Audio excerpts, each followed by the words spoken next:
Welcome to Suman TV. నేను మీ నవీన్. ప్రస్తుతం మనతో హోమియోపతిక్ ఎక్స్పర్ట్ డాక్టర్ చేతన్ రాజు గారు ఉన్నారు. హాయ్ సార్, నమస్తే అండి. నమస్తే సార్. సార్, సిగరెట్లు ఎక్కువ తాగే వారిలో పిల్లలు పుట్టే అవకాశం తక్కువగా ఉంటుంది, అదేవిధంగా నరాల బలహీనత వచ్చే అవకాశం ఉంటుందని విన్నాను. ఎంతవరకు వాస్తవం సార్ అది?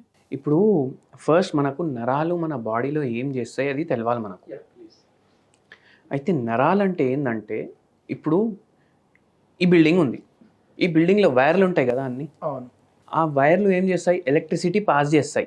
మనం స్విచ్ చేస్తే బల్బ్ ఆన్ అవుతుంది, స్విచ్ ఆఫ్ చేస్తే బల్బ్ ఆఫ్ అవుతుంది. అట్లనే ఏంటంటే, ఇప్పుడు నేను నా చేతులు రెండు లేపాలనుకోండి, ఇవి రెండు లేపుతున్నా కదా, అంటే ఏంది, నా నర్వస్ సిస్టమ్ ఉంటుంది కదా బాడీలో, అది నరాల ద్వారా ఒక సిగ్నల్ పంపిస్తుంది చేతులు లేపు అనేసి. Okay okay. ఆ సిగ్నల్ కరెక్ట్గా పోతుందని నేను చేతులు లేపగలుగుతున్నాను.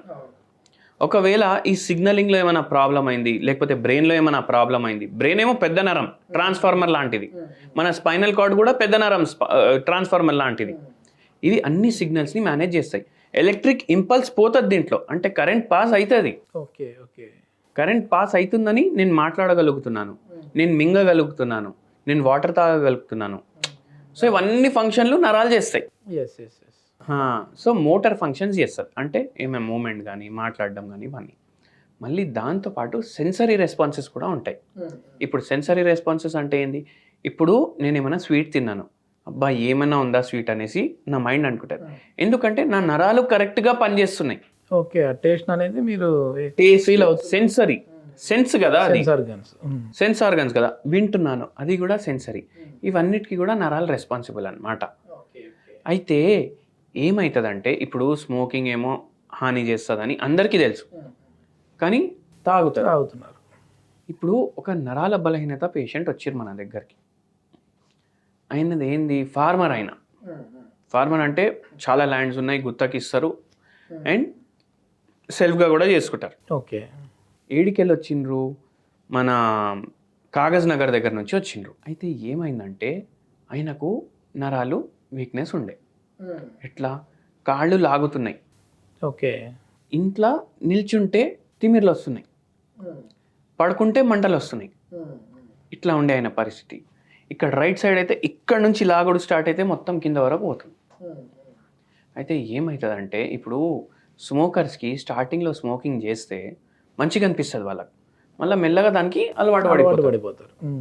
ఇప్పుడు ఈయన ఫుల్ డే పొలాలు చూసుకోవడం, తిరగడం, అది ఇది సౌకారు ఉండే ఆయన బీడీలు తాగుతుండే. స్టార్టింగ్ నుంచి అదే అలవాటు, బీడీలు తాగుతుండే. రోజుకి 40-50 బీడీలు తాగుతుండే. అయితే ఏమైపోతుందంటే, ఇప్పుడు మనం గ్రీన్ టీ తీసుకుంటామా, గ్రీన్ టీ హెల్త్కి మంచిది అంటాం కదా, దాంట్లో ఏముంటాయి, యాంటీ ఆక్సిడెంట్లు ఉంటాయి. అంటే బాడీలో ఆక్సిడేటివ్ స్ట్రెస్ తగ్గిస్తుంది అది. యాంటీ ఆక్సిడెంట్ అంటే దీంట్లో ఏముంటుంది, స్మోకర్స్ ఇప్పుడు సిగరెట్లు కానీ బీడీలు కానీ తాగుతారు కదా, అన్ని కొట్టిన ఉంటుంది, ప్లస్ పొగ ఉంటుంది, దాంతో పొల్యూషన్ కూడా అవుతుంది. అయితే ఇది ఎప్పుడైతే బాడీలో పోతుంది కదా, ఇది ఆక్సిడేటివ్ స్ట్రెస్ పెంచుతుంది. దీంట్లో యాంటీ ఆక్సిడెంట్ ఉండదు, దీంట్లో ఆక్సిడెంట్ ఉంటుంది. ఆక్సిడేటివ్ స్ట్రెస్ బాడీలో పెరగడం వల్ల వీళ్ళకు షుగర్ వ్యాధి, బీపీ వ్యాధి, నరాల ప్రాబ్లమ్స్, కిడ్నీలు ఎఫెక్ట్ అవ్వడం, లివర్ ఎఫెక్ట్ అవ్వడం, బ్రెయిన్ ఎఫెక్ట్ అవ్వడం. ఇప్పుడు బ్రెయిన్ ఎఫెక్ట్ అవుతుంది. స్టార్టింగ్లో ఇప్పుడు బ్రెయిన్లో న్యూరో ట్రాన్స్మిటర్లు ఉంటాయి, ఆ న్యూరో ట్రాన్స్మిటర్లు డిస్టర్బ్ అవ్వడం స్టార్ట్ అవుతాయి. దాంతో ఆందోళన వస్తుంది, గుండె దడ అనిపిస్తుంది కొందరికి, మళ్ళా వాళ్ళకు దీనికి ఎడిక్షన్ అయిపోతుంది. ఒకవేళ తాగాలనిపిస్తే తాగకపోతే చెమటలు రావడం, చేతులు వనకడం, అట్లా అవుతుంది. మళ్ళీ దాని తర్వాత లాంగ్ రన్లో ఏమవుతుంది, బ్రెయిన్ సెల్స్ ఉంటాయి కదా, అవి చనిపోవడం స్టార్ట్ అవుతాయి. దాంతో మతి మార్పు వస్తుంది, అంటే నరాల ప్రాబ్లం స్టార్ట్ అయిపోయినట్టే కదా, మళ్ళీ మతి మార్పు స్టార్ట్ అయ్యి మెల్లగా ఏమవుతుందంటే పెరిఫరల్ న్యూరోపతి కూడా స్టార్ట్ అవుతుంది. ఎందుకంటే సిగ్నల్ పోవాలి కదా, ఇప్పుడు ఈ ఫింగర్ టిప్ ఉంది, నేను ఇప్పుడు ఓపెన్ క్లోజ్ చేయాలి, ఇక్కడ వరకు సిగ్నల్ రావాలి, అది సరిగా రాదు, మళ్ళీ లాస్ట్కి షార్ట్ సర్క్యూట్ కూడా అయ్యే ఛాన్సెస్ ఉంటాయి. షార్ట్ సర్క్యూట్ అంటే స్ట్రోక్, పారాలిసిస్, అటువంటి ప్రాబ్లమ్స్, బ్రెయిన్ స్ట్రోక్ అవి అవ్వడం ఛాన్స్ ఉంటుంది. సో అందుకే సిగరెట్ని దూరం పెట్టాలి. ఇంకా మీరు తాగుతున్నారు, మీ బాడీని హాని చేస్తున్నారు, మళ్ళీ అది వదిలేదు ఇంకా చుట్టుపక్కల వాళ్ళకు కూడా హానినే కదా. అట్లా ప్యాసివ్ స్మోకర్స్ ఇంకా ఎక్కువ హార్మ్ఫుల్ వాళ్ళకి. దీనికంటే మామూలుగా ఈ నర్వ్ వీక్నెస్ ఉన్న వాళ్ళకి మీరు ఇందాక మాటల్లో చెప్తూ ఒక మాట అన్నారు, అరికాలలో మంటలు తిమ్మిర్లు అని. దీనికి కూడా హోమియోపతిలో ఏమైనా ట్రీట్మెంట్ ఉందా సార్? అది ఎందుకు వస్తూ ఉంటాయి అసలు? అంటే మాకు సిగరెట్ అలవాటు లేదు అయినా కూడా మాకు ఈ ప్రాబ్లం ఉంది అంటుంటారు. సిగరెట్ అలవాటు లేదు అయినా ప్రాబ్లం ఉంది అంటే ఇప్పుడు మన డయట్ ఎట్లుంది, మన లైఫ్ స్టైల్ ఎట్లుంది మనం చూసుకోవాలి. కొందరికైతే స్ట్రెస్ వల్ల వస్తుంది. ఒక పేషెంట్కి ఏం స్ట్రెస్ ఉండే, 5 పిల్లలు, 5 పిల్లలకి మంచిగా చదివిపించిండ్రు, మంచిగా వాళ్ళు సెటిల్ కూడా అయినరు ఉద్యోగాల్లో. 5 వేరే దేశాల్లో ఉన్నారు.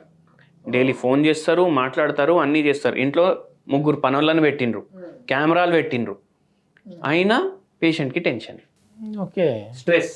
నా పిల్లలు నా దగ్గర అయితే లేరు కదా. ఇంతకుముందు అందరూ చిన్న ఇంట్లో ఉంటుండే, కలిసి ఉన్నారు బాగా, చిన్న ఇంట్లో ఉంటుండే. ఇప్పుడు ఇల్లు పెద్దగా ఉంది, ఎవరు లేరు, అట్లా అయిపోయింది. సో ఒంటరితనం వచ్చేసింది. ఒంటరితనంతో పాటు ఏమైంది, షుగర్ వ్యాధి, బీపీ వ్యాధి అన్నీ వచ్చినాయి విత్ టైం. అయితే ఆక్సిడేటివ్ స్ట్రెస్ బాడీలో పెరుగుతుంది కదా, అప్పుడు నరాలు డ్యామేజ్ అవుతాయి కదా, విటమిన్ B12 డెఫిషియన్సీ కూడా వచ్చేసేస్తాయి. ఇంకా వస్తుంది. ఎందుకంటే ఇన్ని వ్యాధులు ఉన్న తర్వాత దానికి వాడిన మందులు కానీ ఆ వ్యాధులు కానీ దానికి అవి కూడా ఎఫెక్ట్ అయ్యాయి. ఈ పేషెంట్కి నరాల బలహీనత తగ్గింది, నిద్ర సరిగా రాకపోతుండే, నిద్ర కరెక్ట్గా రావడం స్టార్ట్ అయింది. అండ్ వెరీ ఇంపార్టెంట్లీ మళ్ళీ లైఫ్లో రిపీట్ అవ్వలేదు ఈ ప్రాబ్లమ్స్. ఈ మొత్తానికి ఈ సిగరెట్లు అనేది పూర్తిగా ముందు మానేస్తే మంచిది. దాని తర్వాత వచ్చేసి మన లైఫ్ స్టైల్ని కూడా కొంచెం చేంజ్ చేసుకోవాలి. అవును. Okay, thank you sir, thank you.